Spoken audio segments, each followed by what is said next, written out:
పథకాల్లో ఇప్పుడు ఈ రోజు జరుగుతున్న కార్యక్రమం చూస్తేనే నాకు అర్థమవుతుంది. ప్రత్యేకంగా నేను చెప్పుకోవాల్సింది ఏంటంటే, మినిస్టర్ గారు మనం దొరకరు అనే అట్లాంటి ఫీలింగ్స్ లేకుండా ఎప్పుడు వెళ్ళినా ఎవరు వెళ్ళినా సరే వాళ్ళని చూడటం, మాట్లాడటం, వాళ్ళ అవసరాలు వినటం, నేను వచ్చినప్పటి నుంచి చూస్తాను, ఒక్క సెకండ్ కూడా ఖాళీ లేదు. ఏదో ఒక సమస్య తీరుస్తూనే ఉన్నారు.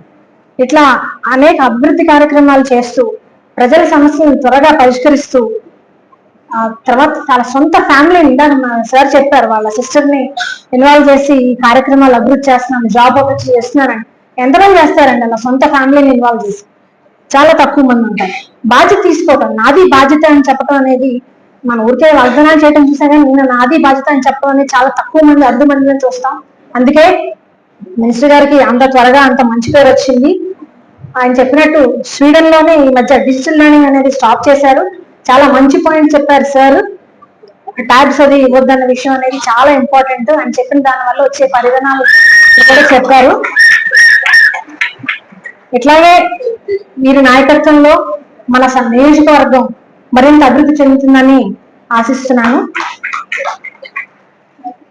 ఇప్పుడు ప్రత్యేకంగా సార్ చెప్పినట్టు ఆడవాళ్ళు, ప్రజలు, ఆడవాళ్ళు వాళ్ళ ఎంపవర్మెంట్, వాళ్ళ బాధ్యత, అవన్నీ చాలా బాగా చెప్పారు. వాళ్ళు ఏం చేయగలరో, వాళ్ళు లేనిదే ఉనికి లేదు అనే విషయం అనేది మనందరికీ తెలిసిన విషయమే. సో దీన్ని ఆధారంగా చేసుకుని గవర్నమెంట్ ఏం చేసిందంటే ఐసిడిఎస్ అనే కార్యక్రమం 1975 లో చేపట్టింది, integrated child development and scheme. అంటే నేను యాజ్ ఎ డాక్టర్ గా విమెన్ ఎంపవర్మెంట్, హెల్త్, ఆ విషయంలో కొంచెం 2-3 పాయింట్లు చెప్తాను సార్. ఆరోగ్యం, పోషకాహారం, విద్య, అభివృద్ధి 6 ఏళ్లలో పిల్లలకి మరియు ప్రెగ్నెంట్ వాళ్ళకి, ఇవన్నిటికీ మీ మీద బాధ్యత పెట్టింది government. So immunization and preschool education అనేది చాలా ఇంపార్టెంట్. ఇమ్యునైజేషన్ ఎందుకు చెప్తున్నానంటే, ఈ రోజు 2023లో